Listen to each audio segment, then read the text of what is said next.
But our next guest believes spirits are around us all year long. She's an intuitive medium and the author of Love Never Dies. We welcome to the show Jane DeForest is with us today. Jane, thanks for joining us. Kara, thank you so much for inviting me. I feel really blessed to be here. Well, is Halloween any different for you, or even tomorrow, the All Souls, All Saints Day? No, it doesn't make a difference. I do connect with spirits on the other side, regardless of holidays. Talk a little bit about that. When did you discover that you were able to do this? So I've always had an intuitive bent, but I wouldn't say that I'm an intuitive genius. So that's part of my message, is that we all have the capability within us.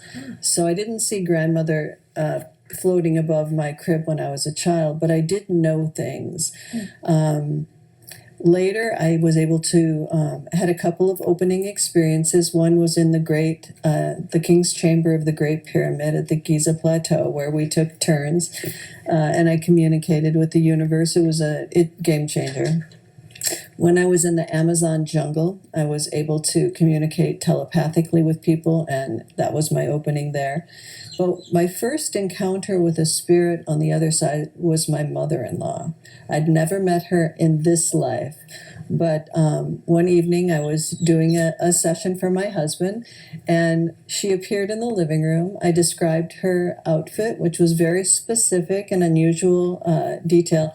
My training is originally at Rhode Island School of Design in textiles, so I described the fabrics of her garment, which turned out to be the outfit that she was buried in. Wow. So she gave him, and she was wearing the earrings he gave her for Mother's Day and certain things. So I was able to give very specific information that there was no question about it. And that's how I work. Before I even go into the reading, I spend about 10 minutes coming up with very specific information that there's no way I could know. I like to be between 80 to 95% accurate. If I can't do it, I'll give people their money back. It doesn't happen all that often, but, I can't read everything. Nobody's 100%, but, yeah, we need to have evidence. What about animals? Can you communicate with animals? Absolutely. I'm a generalist. So I see subtle information and receive subtle information. So it doesn't matter to me whether it's a spirit on the other side of a human or a spirit of an animal. And I did want to say, I'm very clear that animals have souls. Animals are sentient beings, in my opinion. And I can also communicate with animals in this world. So dogs, cats, horses, bunnies, people have very specific questions, often about health. I have communicated with beehives, and the story is on my website, and a dolphin, when I did a dolphin swim. So that was really fascinating. What is it that people usually come to you wanting others to know? About animals or in general? In general. Oh, anything. I mean, it could be, there's been a lot of passing lately, a lot of death. So I'm often communicating with ancestors on the other side, and it could be people wanting to know how they died. They want specific information, or where did they bury the gold coins, or, things like that. Or people are coming to me with questions, everyday questions, like questions about love or relationships are really important to people. Health is a big deal.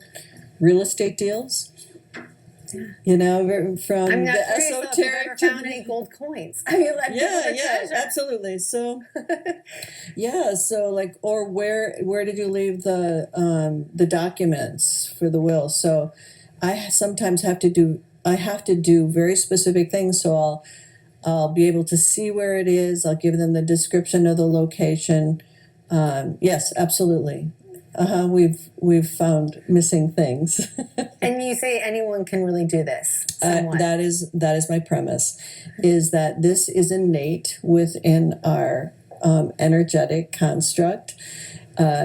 We are taught that we don't have it, and there's a lot of taboos against using it. So I've had to deal with all kinds of bump up against different kinds of prejudice coming forward and using it. But we all have it. We have gut feelings, especially as a mother. You're going to just feel, even if your kid isn't in the house and something's wrong, it's like, okay, what happened? Or feel the presence of an ancestor on the other side. it's a natural part of who we are. It does take a certain effort to cultivate this ability, in the same way perhaps playing the piano takes practice half an hour a day. Are you getting any feelings being in this studio? A little bit.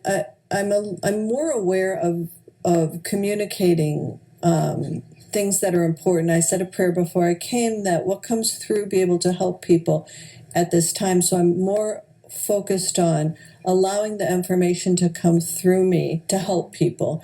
A lot, there's suffering out there. There's a lot of darkness. People are hurting. So my primary message is, my primary message of hope, is my intention to be of service and to help those who are suffering. Thank you so much for being here today. I have so many more questions. I know, I have a lot to tell you. There it is. Love Never Dies. We'll have more information about Jane on our website at katu.com. Don't go away. We'll be right back. And we're checking back in with makeup artist Elijah when we come back. Don't go away. Welcome back to Afternoon Live.